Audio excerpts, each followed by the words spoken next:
Today, we often think of Republicans as the party of conservatism and Democrats as the party of progressivism. But what if we told you that not too long ago, these roles were almost completely reversed? This is the story of how Republicans and Democrats switched wings, a transformation that didn't happen overnight, but evolved through economic upheaval, social unrest, and political realignment over the course of a century. To understand how this political transformation occurred, we first need to look back to the founding of these two major parties.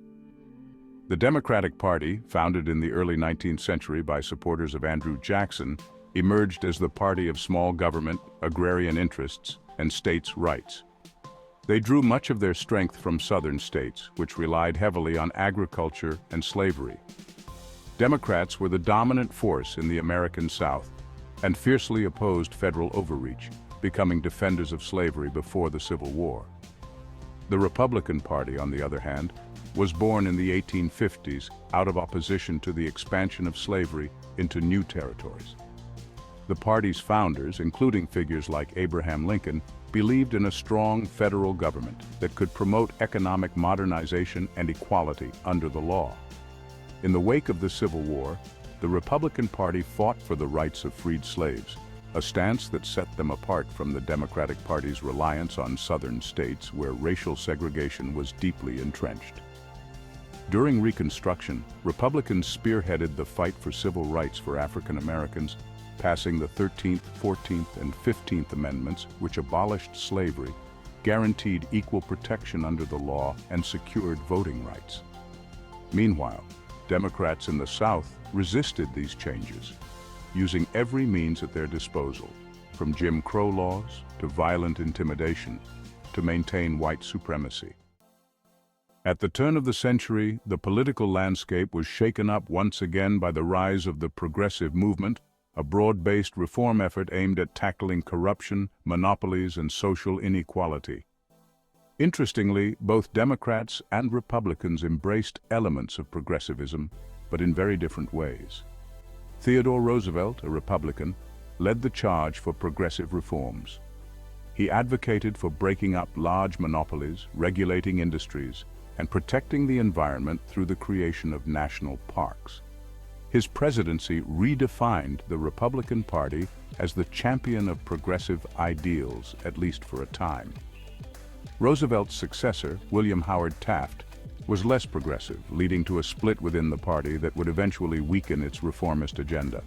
Across the aisle, Woodrow Wilson, a Democrat, also promoted progressive reforms, but held on to the racist views prevalent in the southern wing of his party. While Wilson is remembered for his efforts to regulate the economy, strengthen workers' rights, and promote international peace, his administration also oversaw the segregation of federal workers and showed little support for civil rights. This division between Northern progressives and Southern segregationists would haunt the Democratic Party for decades. Then came the Great Depression, the defining crisis of the 20th century. As millions of Americans lost their jobs, homes, and savings, the role of government came under intense scrutiny. Herbert Hoover, the Republican president at the time, was criticized for his hands-off approach to the economy.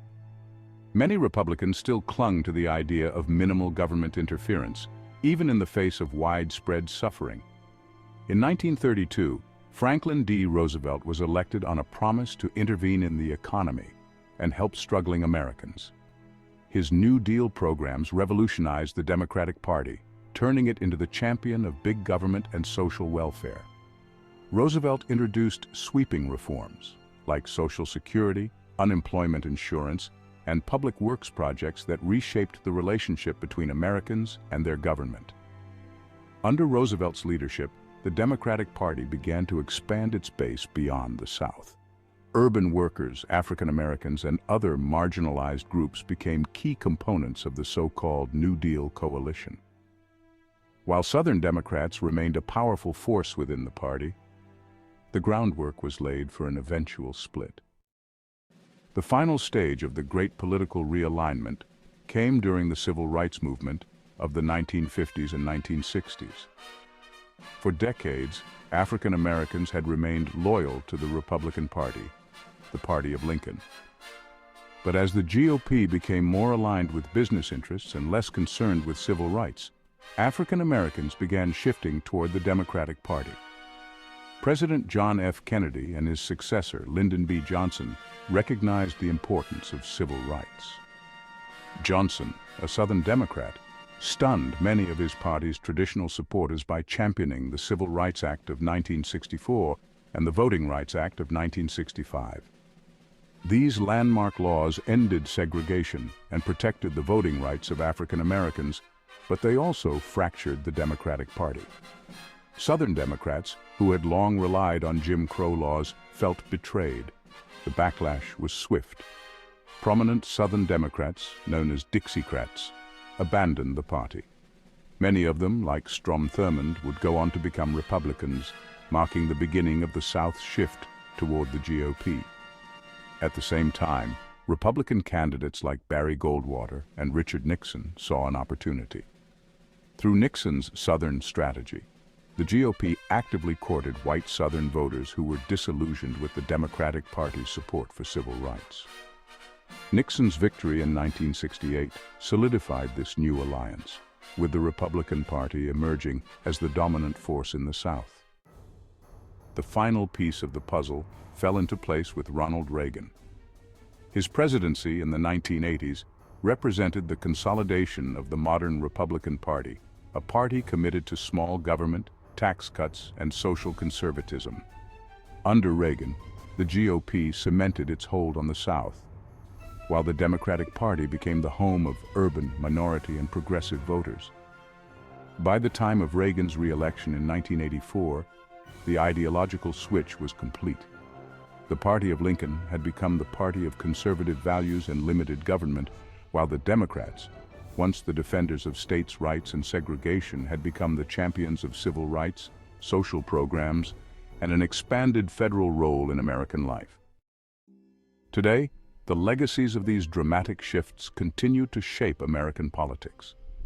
The Republican Party's base lies primarily in the South, Midwest, and rural America, while the Democrats draw strength from urban areas, the coasts, and minority voters. As we look ahead, it's clear that political realignment is not a one-time event, it's a continual process. The forces that once reshaped the Republican and Democratic parties will likely continue to influence their evolution in the future. One thing remains certain. The story of how Republicans and Democrats switched wings serves as a powerful reminder that in politics, nothing is ever set in stone. If you enjoyed this video, give it a like and subscribe for more fascinating historical stories.